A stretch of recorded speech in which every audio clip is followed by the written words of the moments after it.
Hi, I'm Michael Stevenson, producing artistic director at Capitol Stage, and with me are two of my favorite actors. Why don't you guys introduce yourself? I'm Amy Resnick. I play Caroline. I'm Aaron Wilton. I play Cliff. So, first thing I want to do is ask you, Aaron and Amy, have you guys worked together before, and what was it like? Not as actors. I wrote a play that Capitol Stage put on, actually, in their New Works Festival, and I cast Amy as a role because I pretty much wrote the role for her because she's one of my favorite actresses. But this is the first time we've ever actually been in a production together, so I'm elated. Great. I don't know about you, but I'm elated as well. Isn't that weird, though? Yeah. You know, we've been in the world of theater, and sometimes you intersect 4 or 5 times, and then sometimes, I mean, how can that be? Yeah. Because, I mean, I've watched Aaron in a million things, and I'm a big fan as well. No, we've known each other for decades, probably, but we've never really Yeah, worked together. Since the 1900s. Yes, right. Aaron, what's it like to play the bad guy? Well, I don't see him that way, but no, I think it's interesting because in the rehearsal room, there's a lot of exploration with this script about getting outside of the black and white definitions of the characters because there's so much gray zone. There's so many angles and dimensions of these characters that you find out in every chapter.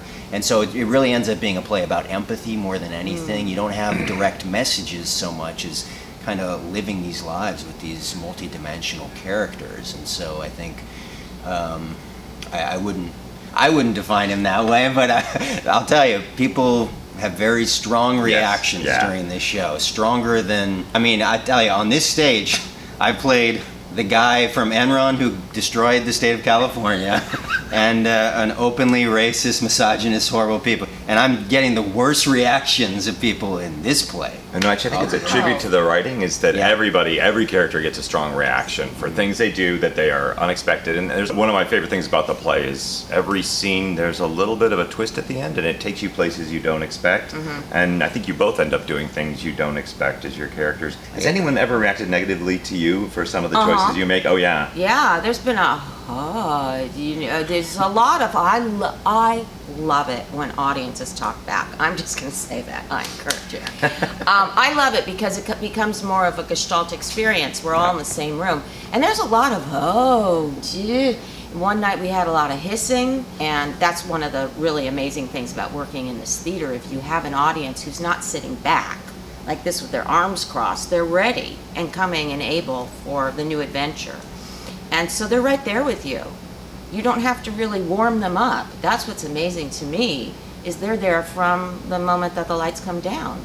It's a workplace drama, really, where people are kind of convinced of what their boundaries are and what their borders and their duties, and then everybody ends up crashing the boards and all those things get mixed together, which is kind of amazing. That moment in one's life, it's a breaking moment for her, I think.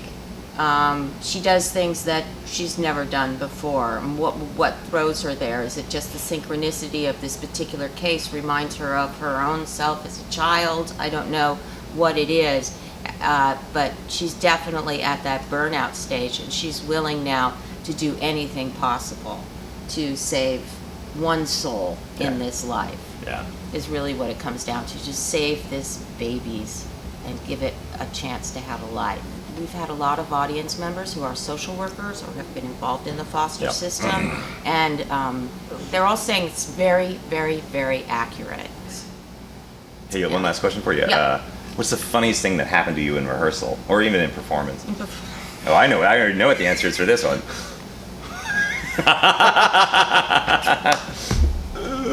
It's hard to talk about. It's still fresh. I still wake up sometimes at night and go, oh my God, that happened. It was opening night when, there were some critics there, and it was a very supportive audience in some ways.